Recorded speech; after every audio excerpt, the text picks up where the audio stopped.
Okay. Good evening, everyone. So this is the first introduction session. We'll try to understand. So what kind of the course content we are going to cover, like in the full stack training. First, we'll start with the core Java, and inside the core Java, what are the concepts we are going to discuss? First, we'll identify, and later we'll discuss about the remaining technologies what we are going to cover here. Okay, so if we observe carefully, first we'll identify the history of this particular Java language, and inside the history, these are all the different features we are going to have. We'll try to cover up the one by one. So the main features we need to understand how this particular object oriented, the OOPS principle is going to work. So if you are familiar with this particular section, you can easily understand if you are trying to write any application or if you're trying to focus on the existing application.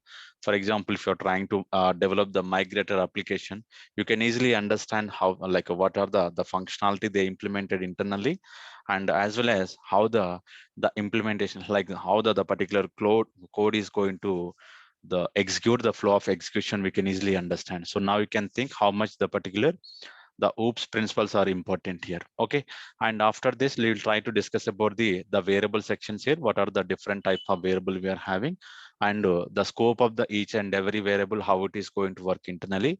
And along with this, we'll try to discuss about the arrays concept, like what are the different types of arrays we can use with the help of this particular Java language. It's like a one dimension, two dimensions, like a three dimensions, four dimensions. So based upon the dimensions, we are going to create the arrays internally. And basically the arrays concept, it is used to store the multiple values. Those are having the same data type here. Okay, we'll identify how we are going to discuss about the different example inside this particular arrays here. So after this, we'll try to discuss about the operators here.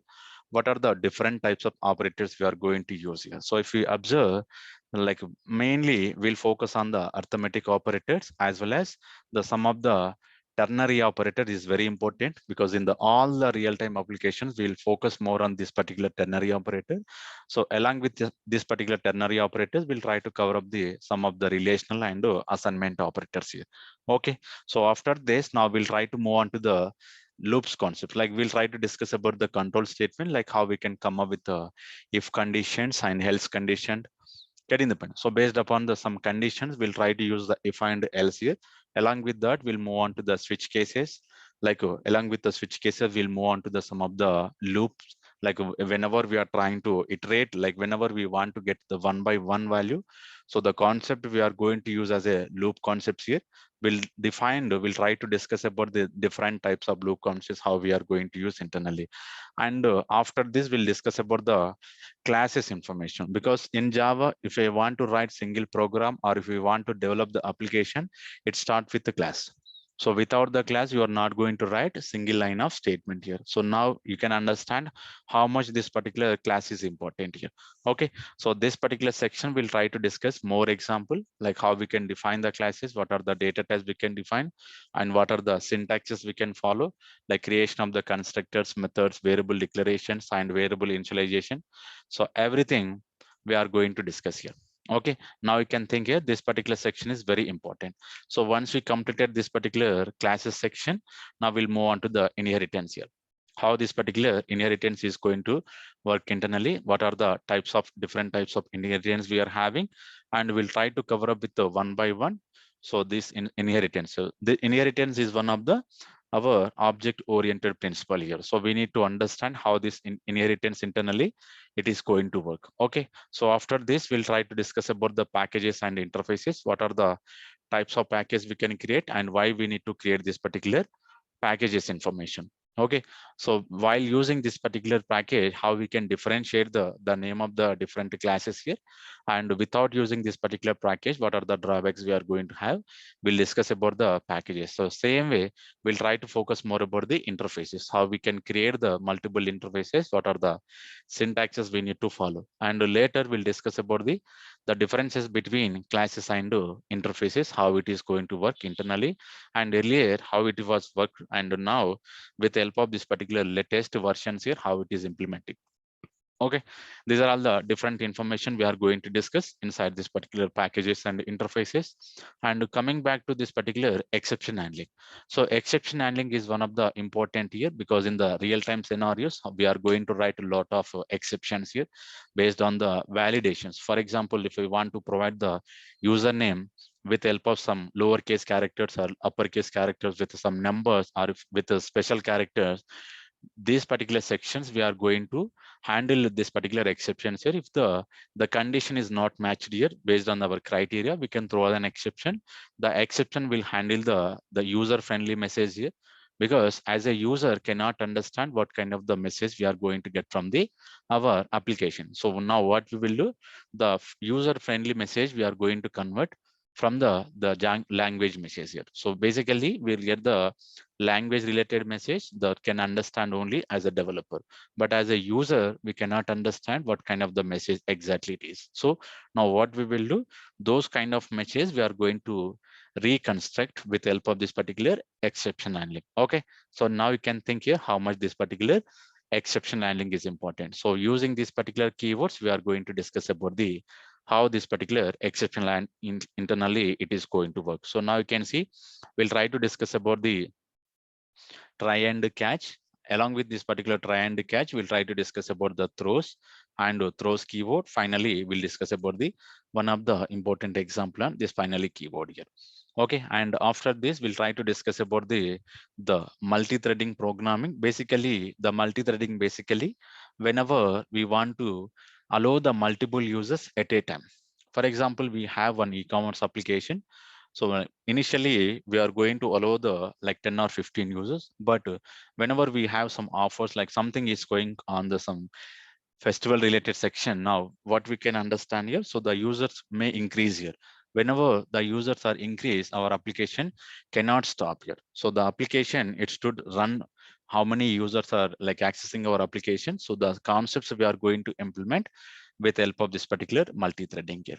Okay, we have a different types of information we need to discuss inside this particular multi-threading. Now later, this is the one of the important the section we need to discuss about the generic. So generic, what exactly it will do? So basically, if whenever like without this particular generic concepts here, whatever the data type we are going to provide, we need to use the same data type here. Okay, so once this particular generic is introduced here, so based upon the requirement, based upon the data type, we can modify the data here. So it is like a the at runtime or dynamically we can modify the appropriate data types.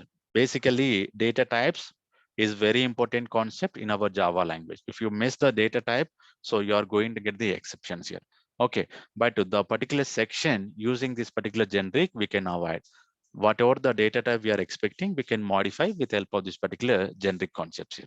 Okay, this generic, if you understand, you can easily understand the collection framework, because the collection framework totally it is focusing on this particular generic. Okay, now you can think how much this particular generic is important. And after this, now we are going to discuss about the string handling. Getting the point. So inside this particular string handling, we have a different types of classes like a string buffer and a string builder. Each and every class we have a specific method. The each method it is going to provide the different kinds of purposes here. Okay, now we will try to discuss about the one by one method, how it is going to work internally.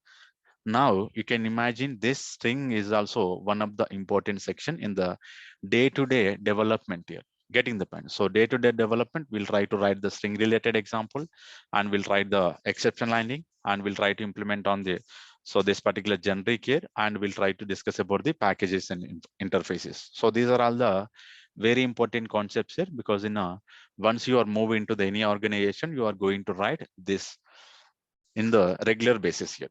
Okay, now you can think how much it is important. And finally, we'll try to discuss about the one of the important example and collection framework here, how this particular collection framework it is going to work internally. Okay, so here we have a different types of interfaces, and we'll try to discuss about the interfaces and the classes. What are the different classes are implemented, and along with that classes, what are the interfaces are implemented. Okay, we'll try to cover up one by one. So regarding this particular core Java, any questions here? Anyone having any doubt, any suggestion?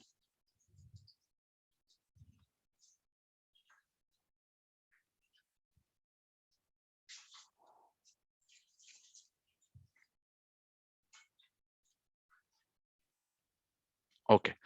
So I'm not getting any response. So I'm hope. So like you are all clear. Now I'm trying to move about the Spring related concepts here. Observe carefully.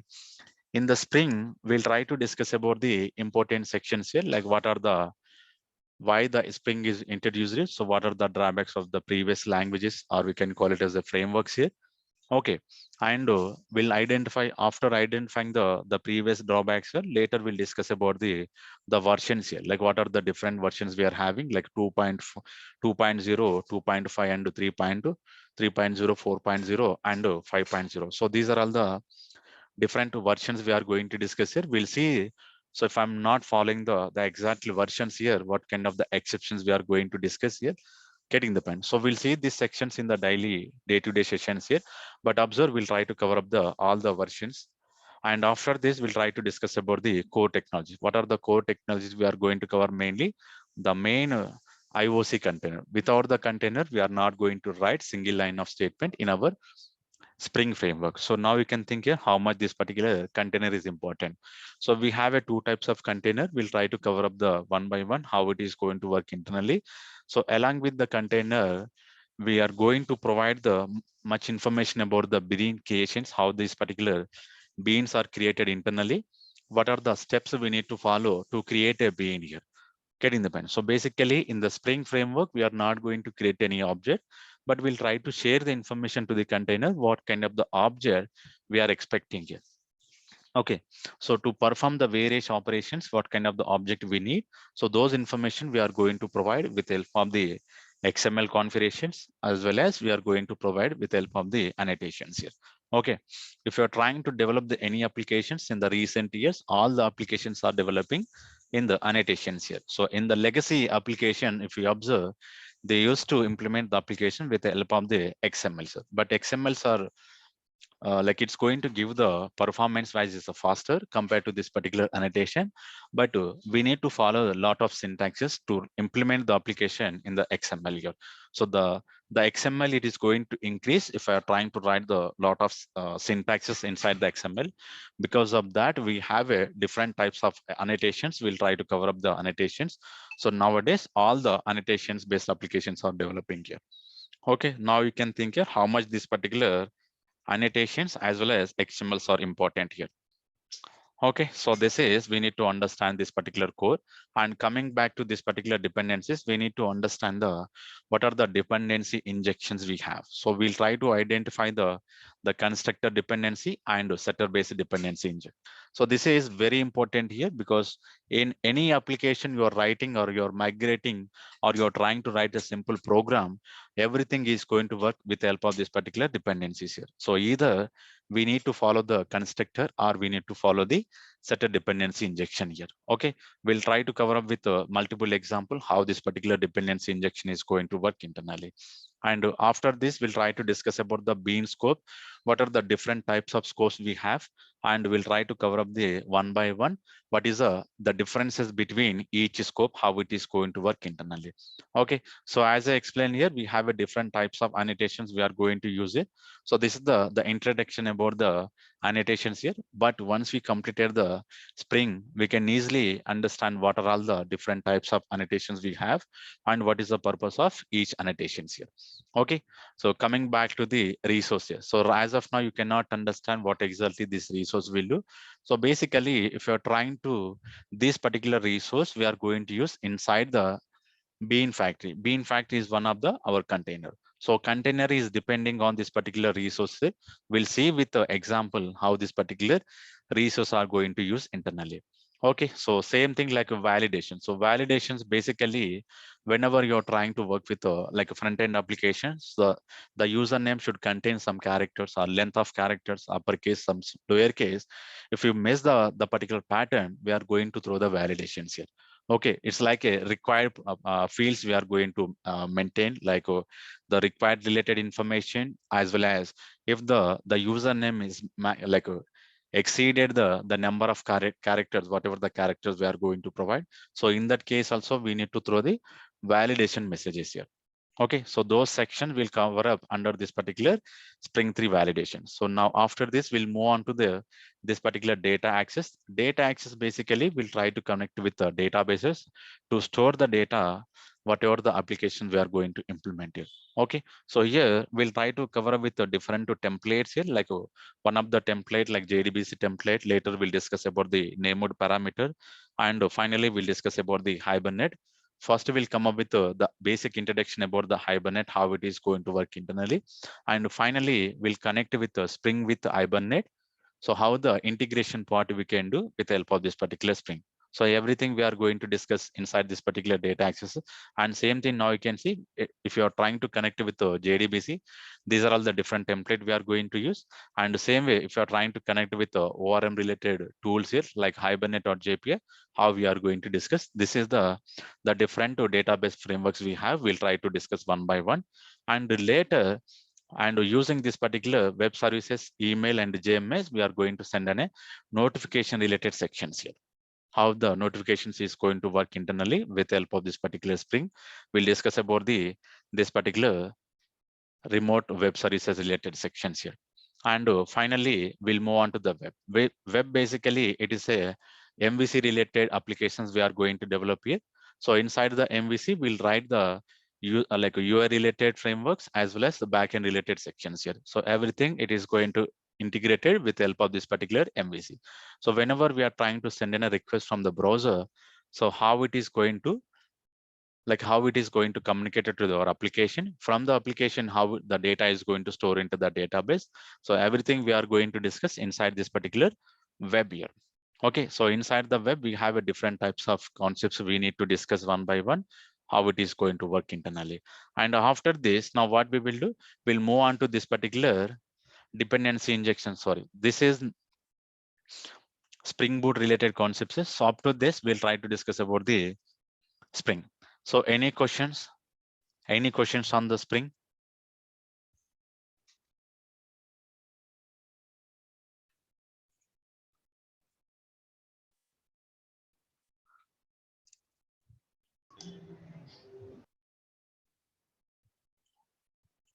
Okay.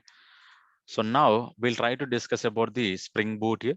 Spring Boot basically it is an advanced concept based on this particular Spring. So we'll discuss what are the drawbacks we have inside this particular Spring. So why they introduce the Spring Boot here. So most of the cases in the Spring, only the major drawback here, configurations here. What are the application we are going to develop here? First, we need to configure. The configuration is going to take a lot of time because the Spring, we need to add a lot of dependencies here. Dependencies basically, so one application, it is going to depends on the other application. So those applications we are going to use as a jars here. So if you miss any one of the version, so the application is not going to run. Okay, this is the main drawbacks we are going to get from the Spring framework. And to resolve this particular drawback here, Spring Boot is introduced. Getting the point. So using this particular Spring Boot, we are not going to focus more on the configuration part, and we are going to focus more on the business logic. Getting the point. So once we integrate, like once we start this particular Spring Boot application, we'll try to focus more onto the developing the application, not on the configuring the application. So the configuration mainly, so it's not going to take much time. Once the configuration is completed, we'll try to focus more on the like what kind of the business we are going to develop here. Getting the point. So this is the main advantage we are going to get from this particular Spring Boot. So inside the Spring Boot, we have a different features we have. So we'll try to cover up the features, how it is going to work. Now you can see, first we'll understand the requirement of this particular Spring Boot. What are the requirement we need to develop the Spring Boot related application? And after this, we'll try to cover up the first application, how we can run the Spring Boot application. We have a different types of application, like the types of we can run the application, like command prompt we can run, and any IDE we can run here. So otherwise we can run from the jar here. So we have a different types. We are going to use one by one how we can run here. Okay, and after this we'll try to discuss about this particular build system. So here either we are going to discuss about the Maven or Gradle to build our applications by specifying the required dependencies here. And after this, we are going to discuss about the, so what exactly this particular Spring Boot annotation it is going to work internally. So what are the different annotations they are integrated internally when they are trying to implement this particular Spring Boot annotations here. And after this, we'll try to discuss about the some of the features here, like something like a developer tool. So how we can run the automatic restarting, and we'll try to see the method injection, how it is going to work internally inside this particular Spring Boot here. Okay, now you can see the Spring Boot, basically most of the stuff automatically it is going to provide by the Spring Boot here. But when we are trying to develop the Spring related application, as a developer, we need to write all the code. If you miss anything, the application is going to stop. It will not run. So we need to resolve the particular exception, then only the application will run. So in the Spring Boot, the dependencies, like what are the dependence versions we are going to use, automatically it is going to download it. So no need to worry about the dependency section. So this is the advantage we are going to get from this particular Spring Boot here. So as I explained here, we have some different types of features we are going to discuss. These features not available under the Spring framework here. Okay, now these are all the logging related frameworks. So logging, basically how we are going to use. So first one, we are going to discuss about the property file, and later we'll try to discuss about the logging is a different framework, and log format, and log back. We have a three different logging frameworks we are going to use here to print the output. Like for example, if we develop the application, whatever the classes and method you are implemented, the methods and classes are executed, or what kind of the data we are storing into the database, how we are going to identify in our real-time applications, we are going to use the logging framework. So with help of this particular logging frameworks only, we are going to debug our application. So why the application is stopped, and what are the issues we have in our application. So those information we are going to identify the logging framework. Okay, this is the logging framework is important. And here, so this section will discuss like language conversion. Internalization is nothing but one language into another language. If we want to convert the messages, we are going to use this particular sections here.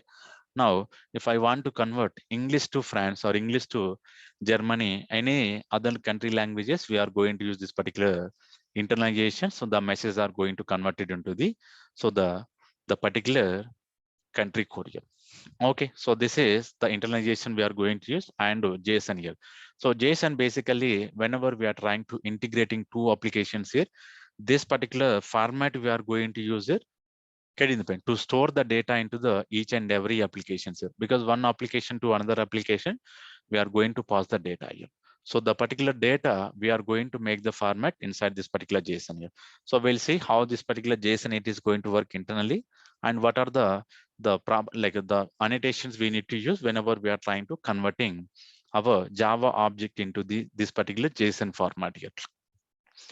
And so this same thing, like we try to discuss about the Spring related concept with help of this particular Spring Boot, how we can implement this particular sections, like the connecting the databases here. We have a different types of databases we can connect. As I explained, you can see the DDBT template, or you can work with the Hibernate, and otherwise we can move on to the NoSQL databases like MongoDB or the DynamoDB, how we can integrate with this particular Spring Boot here. Okay, each and every concept we are going to discuss with help of this particular web applications here. And finally, we are going to discuss about this particular web services. These are all the important section we need to understand here. The REST template is very important concept here. This REST template only, it is going to provide the information communicating the multiple applications. So for example, what are the different applications we are going to have here?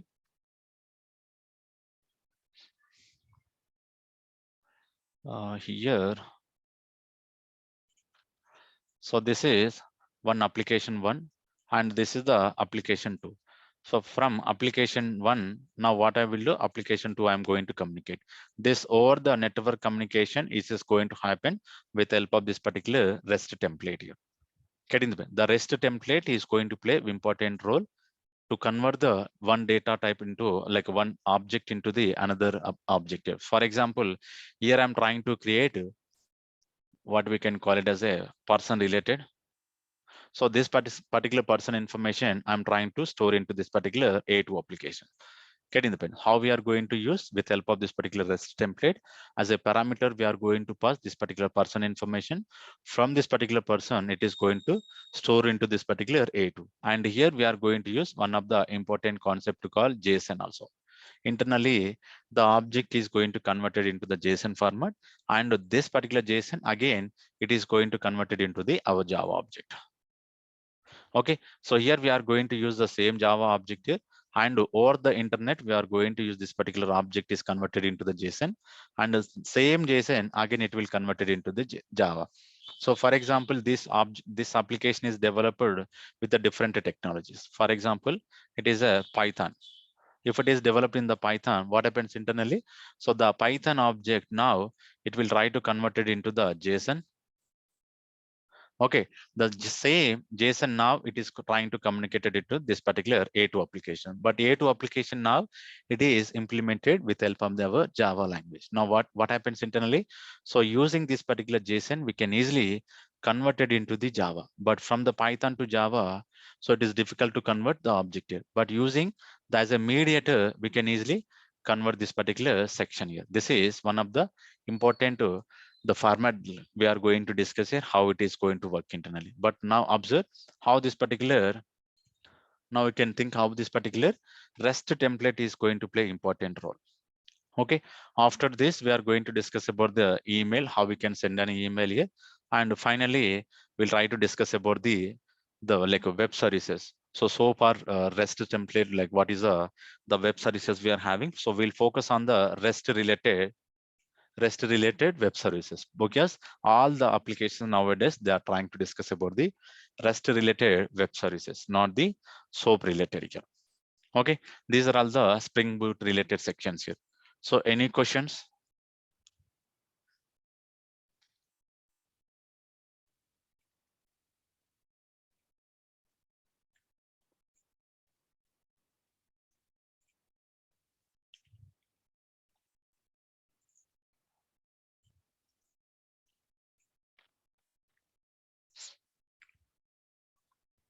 Okay, so if we don't have anything, now I'm going to discuss about the microservice here, how this particular microservice is going to work internally.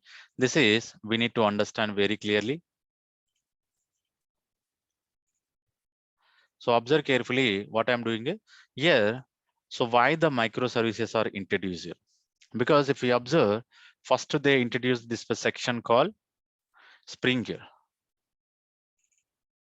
So internally we have some other languages we have. So we'll discuss later regarding this, because these are all the deprecated.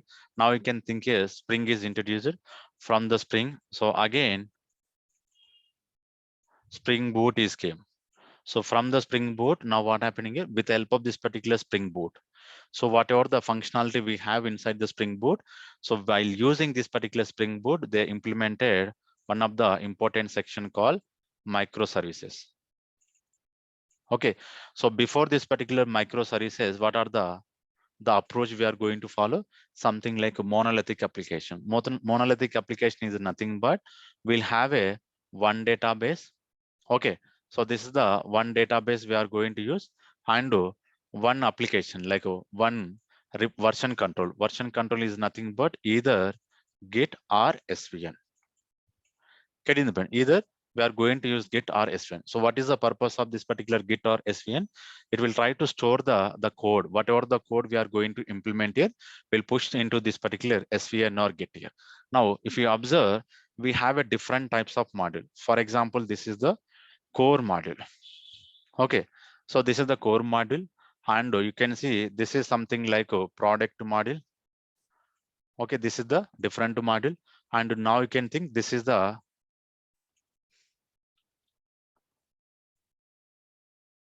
search module. Getting the point? And another module we are going to discuss about the common module. This is the common module, and so another module, if it is a e-commerce application, we are going to write favorite. Okay, this is the one of the favorite module. Now, if you see how many modules we are having as of now, 5 modules. So these 5 modules now will push the all the 5 modules code into this particular SVN. Okay, for example, In this particular common module, some changes are not yet implemented, or while running the application, some changes are not working. Okay, some changes are not working. Now what happens internally? This entire application, it is going to down. The entire application, even though the core service is running successfully, and along with the core service and product are favorited, these are all the remaining services, like remaining modules are running successfully, but all the modules are going to stop because of this particular common module. In the common module, we have some exceptions here. First, we need to fix this. And once we fix this, what is the next step? What we are going to do? We'll try to build the application. Once the application is built, and deploy the application.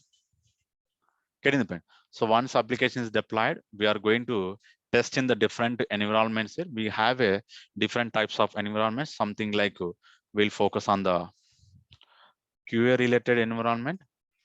And later we are going to discuss about the UAT related environment, and finally we'll move on to the production related.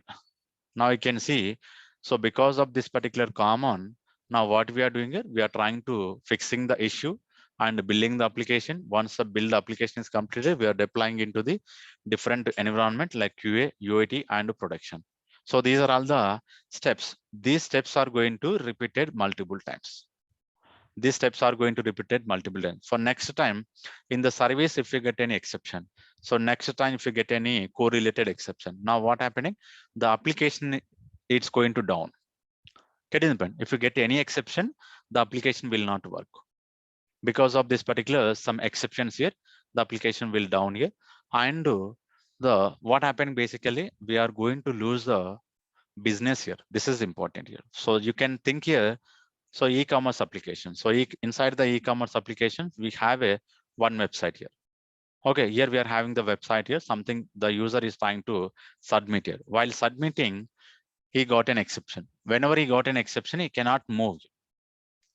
He cannot move. Further, he cannot do the other actions. What happens here? First, we need to stop the server. Why we need to stop the server? We need to fix the issue first. Okay, once we fix the issue, again, these processes are same. This process we are going to make, and once we are completed this particular process, then this application will available to the users. So these are all the some business loss we are going to get whenever we are trying to implement the monolithic application. So because of this, one of the important concepts is introduced, something like we can call it as a microservices. So basically it is it is like one of the template here. Using this particular microservice template, we are going to develop the application. Now using this particular microservices, what we will do, so here as I suggested, core module. Okay, so core module will contain the different either, so it going to contain the get, or it going to contain the SVN. So this is the code related section, like whatever the code we are going to implement, we are going to push the code into either SVN or Git.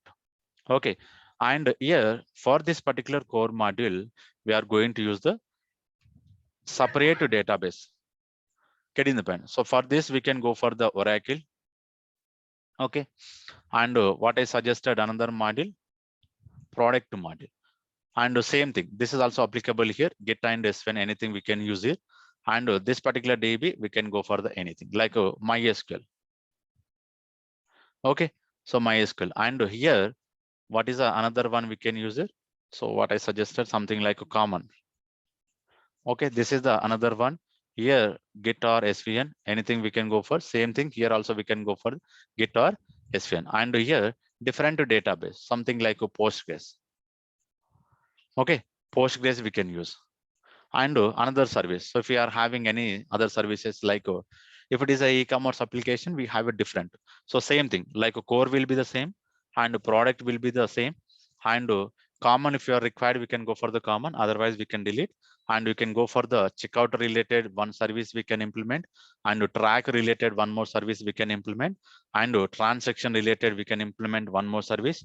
Getting the pen, we have a different types of services we are going to implement in the real-time application. Now you can think here, each service we can come up with a different database, different version control systems here. And for example, if I have some issue here, if I'm having the issue, only inside this particular core service, if I'm going to have an issue, only core service related service is going to down. Still, we can access this particular remaining services here. So this particular core service is not going to depend on the other services. Okay, so this is the main advantage we are going to get from the our microservices here. Getting the point. So using the microservices, we can divide into the multiple modules. Each module can contain the different informations here. Okay, so this is the main advantage we are going to get from this particular microservices. And inside this particular microservices, we have a lot of features and a lot of information we need to discuss here. The main information, how this particular microservices, like you can see, these are all the monolithic applications, like what are the drawbacks we have. And we are going to discuss about the drawback first. Later, we'll try to discuss about this particular microservice introduction. And using this particular microservices, we'll identify the what kind of the architecture we are going to use internally. And after this, we'll discuss about the different services like Spring Cloud here. The Spring Cloud information is introduced inside this particular microservices here. Okay, now you can see this is the one of the Erico server, and the same thing like we are going to discuss about this particular consumer discovery. Like you cannot understand what exactly it is going to provide internally, but whenever we are trying to discuss about the microservices, we can easily understand the purpose of this particular each and every service, how it is going to work here. Okay, so these are all the different the informations we are going to discuss inside this particular microservices. And finally, I'm going to provide about this particular AWS. So AWS here, first we'll discuss about the what are the resource, like what are the different services AWS is going to provide, and how we can communicate the AWS with the Java development. Whatever the content is required to the AWS to develop the Java related AWS applications. So those sections we are going to discuss it.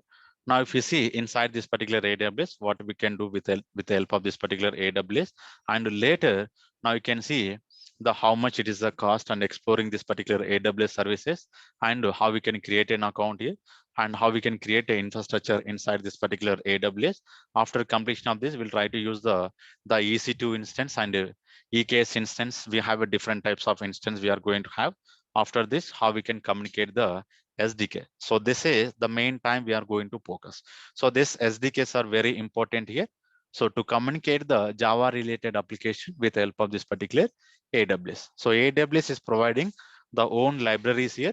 Those libraries we are going to call it as a SDKs here. Okay, so using this particular SDKs, we are going to implement this particular applications here. Okay, these are all the AWS related. And finally, we'll try to close up with the help of this particular React.js. So React.js, inside the React.js, first we'll understand the DOM model, how it is going to work internally. And with the help of this particular React, how we can implement the small application. It's like a Facebook related application we can implement with the help of this particular React.js. Okay, so these are about our full stack training, what we are going to cover in our day-to-day sessions. Any questions?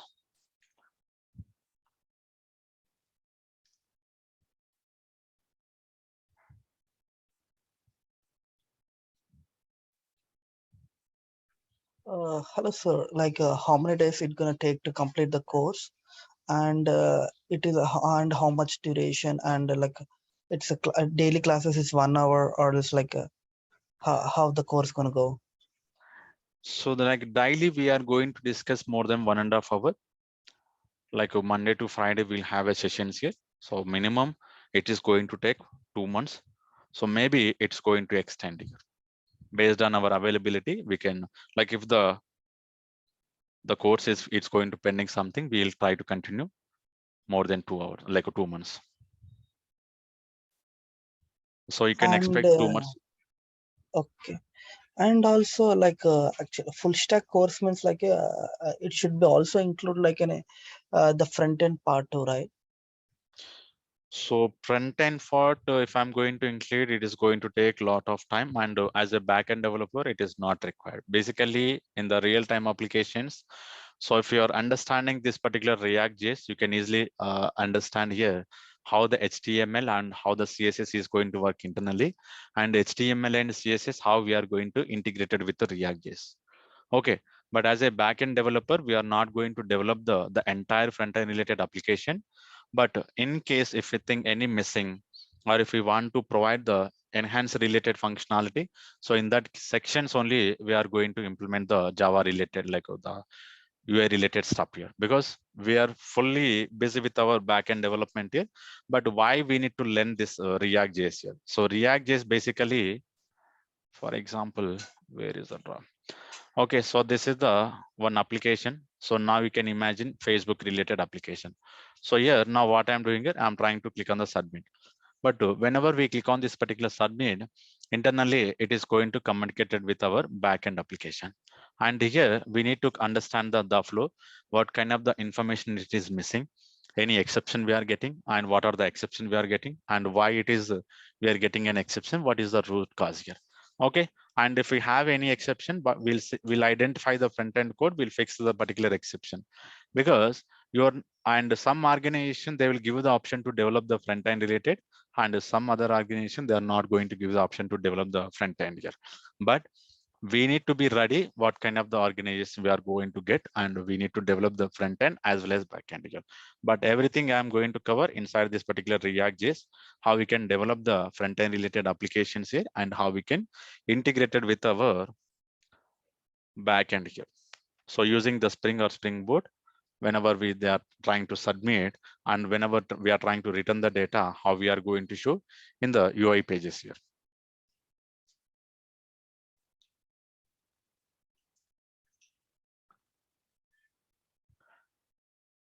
Okay, any other questions?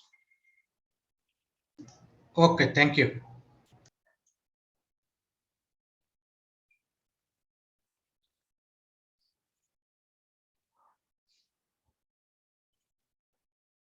Okay, so like can we stop or can we continue the session? What is the next step? Yeah, next step you can continue.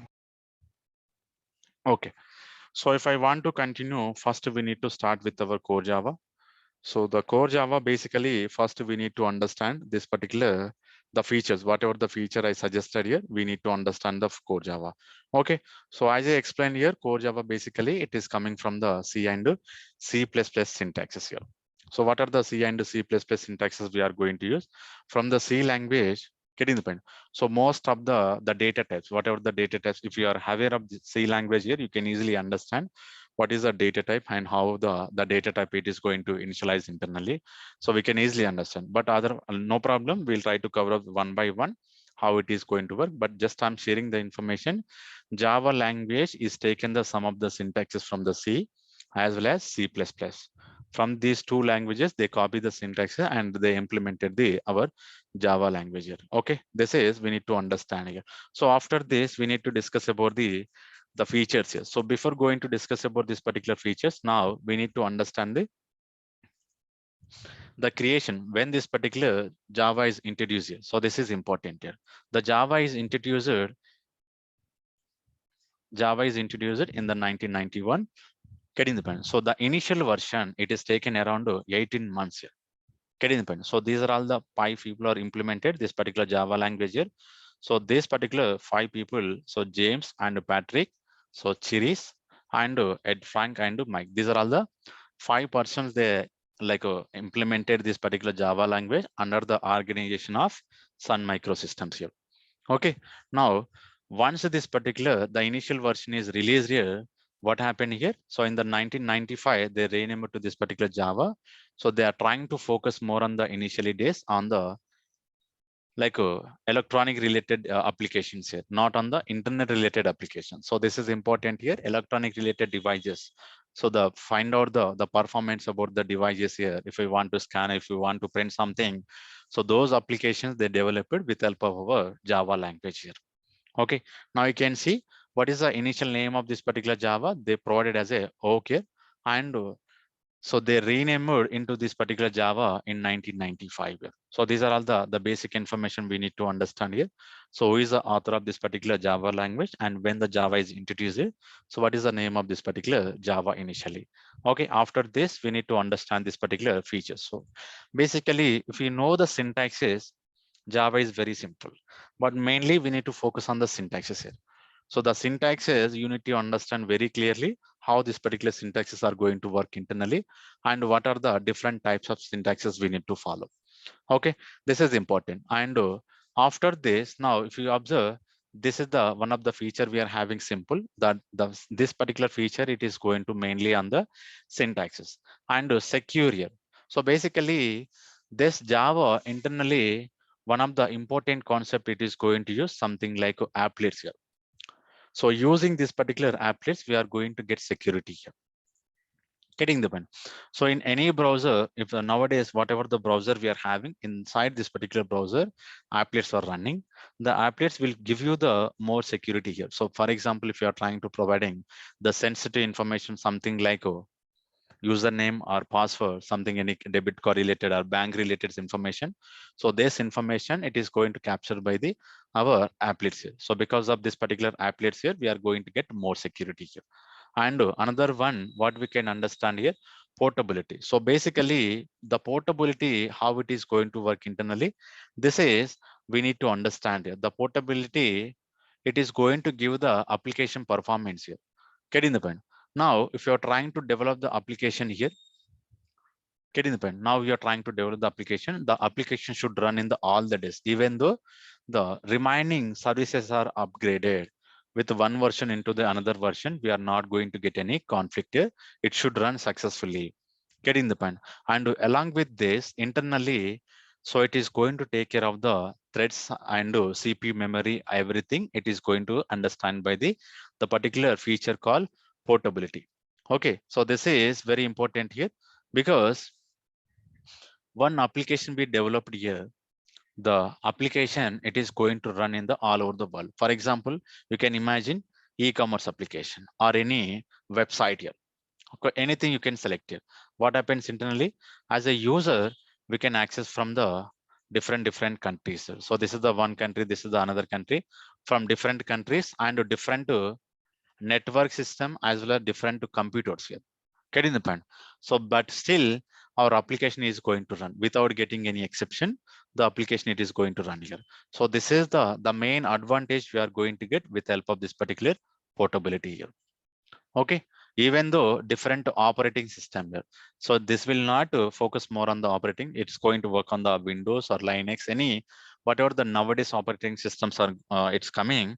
Without getting any exceptions, our application is going to run successfully.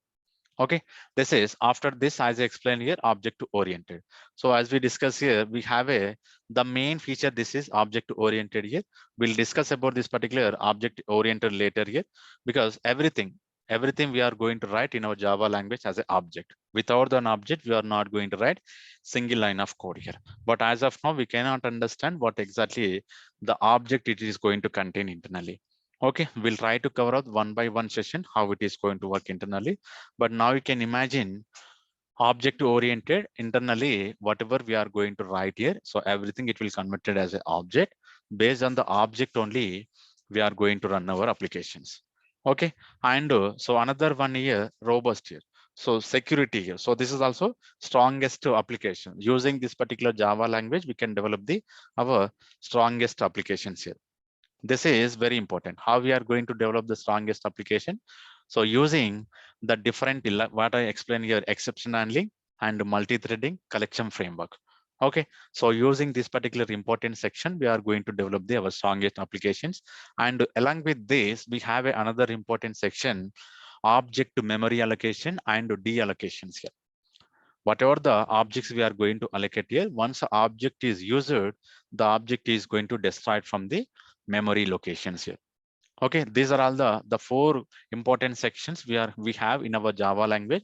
Because of this, we are going to call it as our Java language is the strongest language. Otherwise, we can call it as a, using these particular features, we can develop the strongest applications here. Okay, this is important another feature. So something like a robust. Now, as I explained, multi-threading. Now, multi-threading basically, so same thing it is going to applicable here. Now we can imagine any bank related application. So here we can see, so whenever we are trying to discuss about the bank related, at a time, how many users can access here? Getting the pen. For example, here I'm trying to providing the username and password here. So once I provide the username password, I'm going to provide the submit button. But you can see, so this is the user one and user two and user three. So user four and finally user five. We have a 5 user. They're trying to access on the same application. But whenever they are trying to access on the same application, they are going to get the same data. Getting the pen. So user one cannot get the user information about the user three. Okay, so user 5 cannot get the information about the user 2. So if they are going to get the this particular information, what happens internally? So this particular bank, it is going to lose, or as a user, the user is going to lose. For example, in the user one account, we are having around 5,000 amount.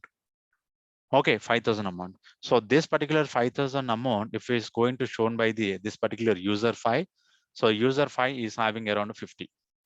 Okay, he is going to get more benefit here. Getting the point. So these are all the some drawbacks we are going to have. But using this particular multi-threading, how many users are going to like access our application? So the user data is it is not going to share with any other user. Getting the point? Because all the users they are not going to work. They're not going to have any dependency here. So all the users are having parallelly. They are going to like use our applications here. So this is the main important section we are going to discuss with the help of this particular multi-threading here. And so another important section, whatever I'm trying to discuss about this particular architectural neutral, this is basically OS related sections.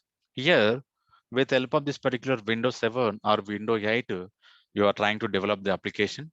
But in future, like in 1 month or 2 months, if you're trying to upgrade your operating system, even though if you're trying to upgrade this particular operating system here, whatever the existing application we developed with the help of the older version, we cannot get any exceptions here. Getting the point? We cannot get any exceptions. So this particular information, it is going to handle by the one of the this feature called architectural neutral here. Okay, this is important. We need to understand here. So any questions regarding this particular features, whatever we are having?